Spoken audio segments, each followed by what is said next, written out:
If you think you know what happens behind bars in America, this story will change your mind. Pelican Bay State Prison sits on the edge of California's northern wilderness, a fortress carved into fog and pine. To most, it's just another name whispered in documentaries about gangs, lockdowns, and isolation. But inside those walls, something happened that would shake the very foundation of America's prison system. It didn't begin with a riot or a stabbing. It began with a man and a pen. His name was Todd Ashker. When Ashker arrived at Pelican Bay in the late 1980s, the place was brand new, built to contain what the state called the worst of the worst. It was designed to control, not correct. Everything about it, from the steel doors to the flickering lights, was built for silence. Ashker was sent there after a violent altercation inside another facility. Like many who ended up at Pelican Bay's Security Housing Unit, SHU, he was labeled a gang associate. That label alone meant indefinite solitary confinement, a small windowless cell, 23 hours a day, no contact, no yard, no end date. The guards called it the end of the line. For most men, it broke them. Inside the SHU, sound became your enemy. The hum of the fluorescent light, the scrape of metal trays, the distant echo of doors slamming, each sound marked another day lost. The walls weren't just barriers, they were psychological weapons. Ashker was different. Cold, analytical, but not cruel. He'd been locked away for decades, but he hadn't gone silent. He watched. He listened. He wrote. In the early 2000s, rumors began to circulate among inmates. Ashker was drafting a legal complaint, not a grievance, not a letter, but a lawsuit. To most prisoners, that sounded impossible. You don't sue Pelican Bay. You survive it. But Todd had something others didn't, an unbroken mind. He began collecting evidence from within his cell. Notes smuggled through mail, declarations from men he'd never met face to face. Each story was the same, decades in solitary with no clear reason, no review, no way out. Prison officials claimed the isolation was for safety. But the truth was more sinister. Inside Pelican Bay, solitary wasn't punishment for behavior, it was control through suspicion. If your name appeared in a gang memo, if another inmate mentioned you, or even if guards believed you fit a profile, you could vanish into the SHU for life. Ashker decided that had to change. He started writing to anyone who would listen, attorneys, journalists, activists. Most never responded. But one did, a young lawyer from the Center for Constitutional Rights. She read his handwritten notes and realized they weren't just complaints. They were documentation. Legal proof of systematic psychological abuse. Meanwhile, the prison administration noticed the letters, too. They began searching his cell more often. Guards whispered about him in the hallways. To them, he wasn't just an inmate anymore, he was a threat. Inmates who spoke to him said guards warned them to stay away. They called him the professor, half mockery, half fear. In 2011, when California's hunger strikes erupted, thousands of inmates refusing food to protest conditions, Ashker became the quiet architect behind it. From his cell, he drafted the demands: end indefinite solitary confinement, provide meaningful reviews, allow rehabilitation. Outside, the media took notice.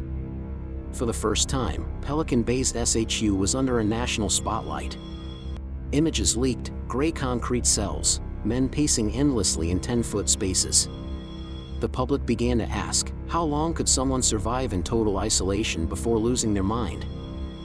The Department of Corrections dismissed the protests as manipulation by gang leaders. But something was changing. Law professors, psychologists, even United Nations experts called the SHU a form of torture. Still, Ashker's lawsuit crawled through the courts. The state tried to bury it in paperwork. Lawyers warned him it could take years. But Ashker wasn't looking for quick wins. He'd already spent half his life waiting. He filed under Ashker versus Governor of California, arguing that Pelican Bay's conditions violated the Eighth Amendment's ban on cruel and unusual punishment. The lawsuit gained momentum. Dozens of inmates joined as co-plaintiffs. Each testimony described the same madness, hallucinations, self-harm, suicides, the human cost of long-term isolation. Inside the SHU, guards started noticing a shift. The men who once stared blankly at the walls now whispered hope. They passed notes under doors, tiny acts of rebellion that the administration couldn't fully control. One night, a correctional officer stopped outside Ashker's cell and stared through the slot. "You really think this is going to change anything?" he asked. Ashker didn't look up from his notebook. "It already has," he said. He was right. Outside, reporters began citing his name. Civil rights lawyers filed motions echoing his arguments. Activists printed his words on banners at protests across California. No one should be buried alive in a concrete box. Still, the prison fought back. Administrators claimed solitary was necessary to maintain order, that men like Ashker were too dangerous to release. But when journalists requested evidence linking inmates to active gang activity, the files were thin. In many cases, the proof was decades old, or based on drawings, nicknames, or even possession of certain books. Ashker's lawsuit had peeled back the mask. What it revealed wasn't safety, it was a system addicted to control. And as his case crept toward trial, something unexpected began to happen. Prison officials started quietly transferring long-term SHU inmates into general population. They didn't announce it, but the numbers told the story. It was as if the system could already feel the walls closing in. In the silence of his cell, Todd Ashker continued to write. His handwriting grew shakier, but his focus didn't waver. He knew this wasn't just about him anymore. It was about thousands of men who had been forgotten. And as the court date drew near, one question lingered across the state's most feared prison. If Pelican Bay's silence could finally be broken, what else might come to light? By the time Todd Ashker's case reached the federal courtroom, his name had already spread through the prison system like a legend whispered between steel and silence. To some inmates, he was proof that a single man could challenge the state. To others, he was a ghost, a reminder of what it meant to live years without sunlight or touch. Outside those walls, something had shifted. The hunger strikes he helped inspire had reached global headlines. Thousands of prisoners across California refused meals, uniting across racial and gang lines, something unheard of in American prisons. Black, white, Latino, and Asian inmates all starved together for a cause bigger than any color or creed. That unity alone terrified the system more than any weapon ever could. Pelican Bay officials downplayed it at first. They called the movement coordinated by gang shot callers, claiming it was manipulation, not protest. But the public wasn't buying it anymore. Journalists began printing the inmates' letters. Families rallied at the prison gates holding signs that read "End long-term solitary." Inside, guards were told to stay alert. The tension was electric. Even in the SHU, where prisoners couldn't see each other, they could feel the shift. Men who hadn't spoken in months began tapping messages through concrete walls, sending coded words of solidarity cell to cell. For years, Pelican Bay had operated on a logic of fear: keep the men apart, keep the control. But now, even isolation couldn't contain an idea. Meanwhile, in the courtroom, the case of Ashker versus Governor of California was gathering momentum. The legal team from the Center for Constitutional Rights had built a mountain of evidence: psychological studies, internal documents, sworn declarations. Their argument was simple and devastating. Decades of indefinite isolation violated the Eighth Amendment and amounted to psychological torture. The state pushed back hard. They portrayed Ashker as a manipulator, a former gang member who couldn't be trusted. They argued that solitary was a necessary tool for safety. But behind closed doors, California's officials were nervous. Because for the first time, the public was seeing inside Pelican Bay, and what they saw was horrifying. The courtroom itself became a battle of two worlds. On one side, polished state attorneys in suits. On the other, handwritten notes from men who hadn't felt the sun in 20 years. One judge described the testimonies as a record of human endurance and state neglect. Letters from the SHU poured in. "I've spent 25 years alone. One read, "I talk to ants for company." Another said, "My skin burns when the light hits me after so long in darkness." Asker's own statements were precise, measured, like he'd been preparing for this moment his entire life. He didn't speak about revenge. He spoke about principle. "We are human beings," he wrote. "And no human being should be treated as if they do not exist." Outside, public support grew. Universities held panels on solitary confinement. Law students studied Asker's case as a landmark in prison reform. Former wardens began speaking out, calling the practice outdated and destructive. Even some correctional officers quietly admitted that the SHU had gone too far. But inside Pelican Bay, retaliation brewed. Prison officials tightened restrictions. Mail was delayed. Legal papers went missing. Asker's cell was searched more frequently. One officer told him bluntly, "You think the courts will save you? They don't live here, we do." Still, Asker never raised his voice. Never lost composure. He kept writing. Every grievance, every policy memo, every legal response, carefully cataloged. He knew documentation was his only weapon. By 2013, California's Department of Corrections was cornered.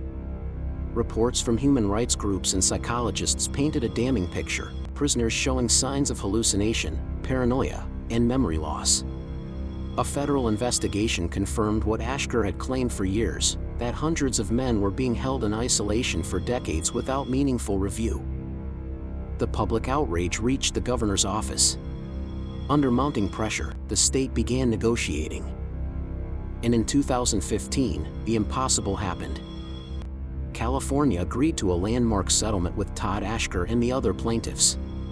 The agreement would end indefinite solitary confinement in California prisons and release thousands of men from the SHU into general population.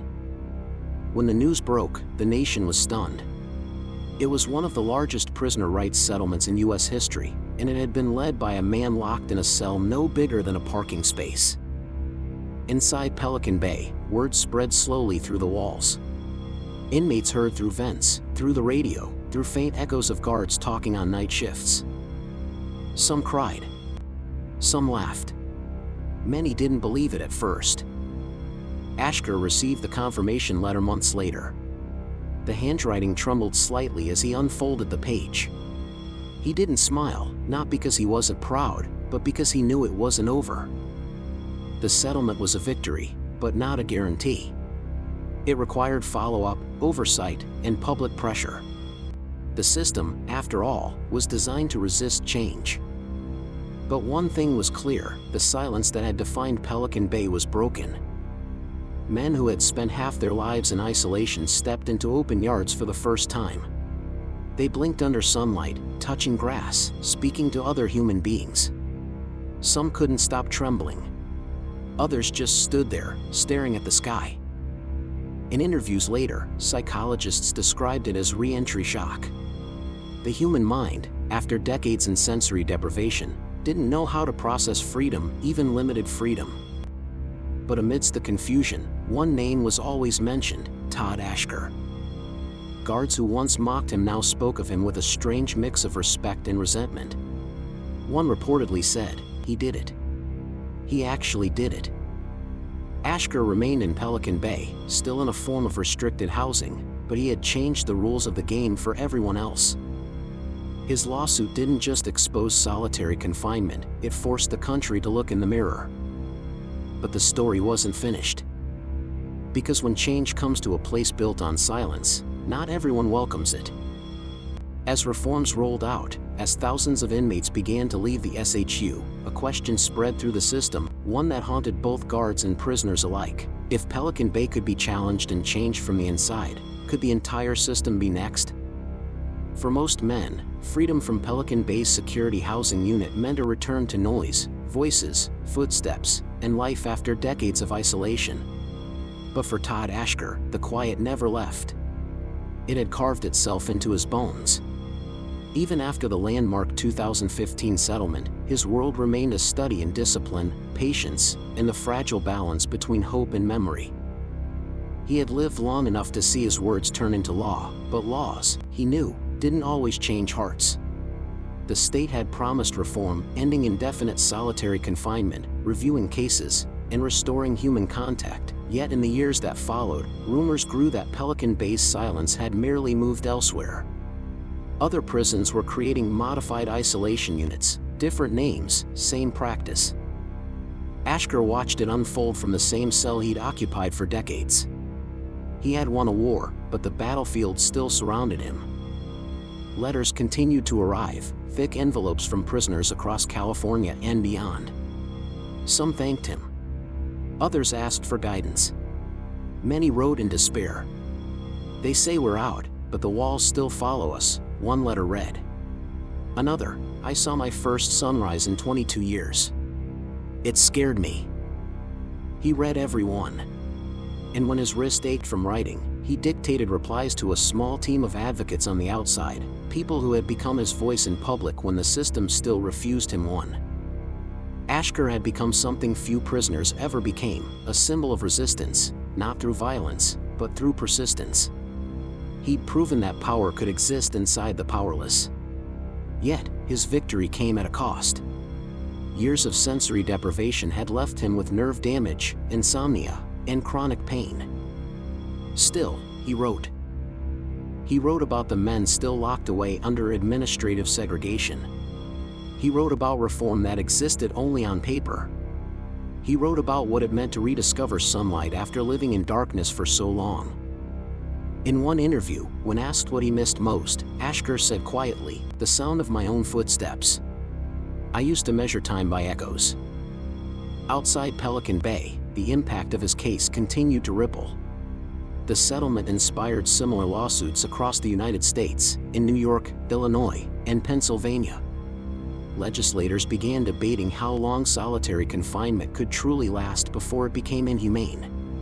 Some states introduced limits, 15 days, 30 days, a small step toward ending the practice entirely. But for every reformer, there were skeptics. Some correctional officials argued that solitary was still necessary for safety. They pointed to violent incidents, gang influence, and overcrowding. The cycle continued, reform met resistance, progress met bureaucracy. Ashker understood that better than anyone. He had spent his life inside a machine that always found ways to preserve itself. Yet, he also believed something had changed forever. The silence was no longer absolute. The world was listening. In 2018, he wrote an essay from his cell for a university law journal. The title read, "Human Dignity Behind the Wall." It opened with a line that would later circulate across social media. "They built these cells to erase us, but in the end, the walls carried our voices farther than they ever expected."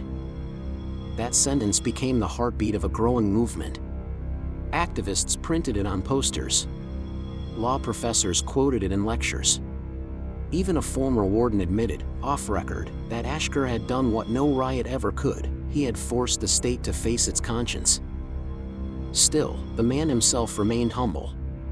He never called himself a hero. "I did what needed to be done," he said.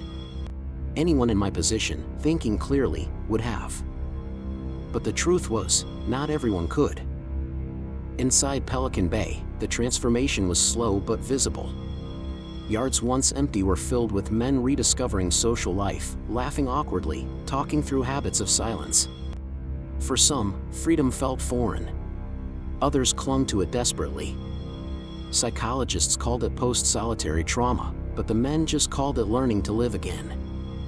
Ashker watched them through the small window in his door, listening to the faint noise of voices he hadn't heard in years. Each sound was proof that the system could bend, maybe even heal. One morning, as sunlight broke through the fog outside Crescent City, a young guard stopped outside his cell. He wasn't from the old guard rotation, he'd joined after the reforms. He stood there for a moment, unsure what to say. Finally, he asked, "You really think all this made a difference?"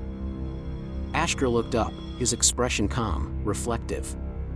"If you have to ask," he said, "then it already did." The guard nodded slightly and walked away. Moments later, the door slot closed, and the corridor returned to quiet. Years later, researchers would look back at Ashker versus Governor of California as a defining moment, the case that redefined the conversation around solitary confinement in America. It became a cornerstone of law school ethics courses, prison reform conferences, and human rights campaigns. But the man who started it all remained where it began, inside a concrete cell, his legacy larger than his surroundings.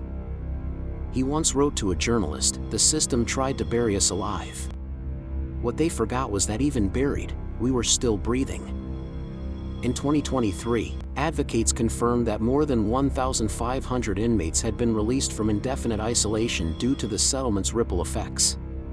Some rebuilt their lives. Others struggled to adjust. But none were forgotten. Pelican Bay still stands today, its towers, its fences, its endless corridors. But beneath the surface, something irreversible has changed. The silence that once ruled has been replaced by conversation, slow, difficult, but real. And somewhere, deep inside its concrete walls, Todd Ashker still writes. He writes because the pen that once tore open the silence can't stop moving now. He writes because every word is proof that even in the darkest corners of confinement, the human spirit can still push back. And he writes because, against all odds, he believes that hope, like sunlight, always finds a way through the cracks. If you think this story was intense, the next one will leave you speechless. Subscribe for more true crime stories that'll keep you on the edge of your seat.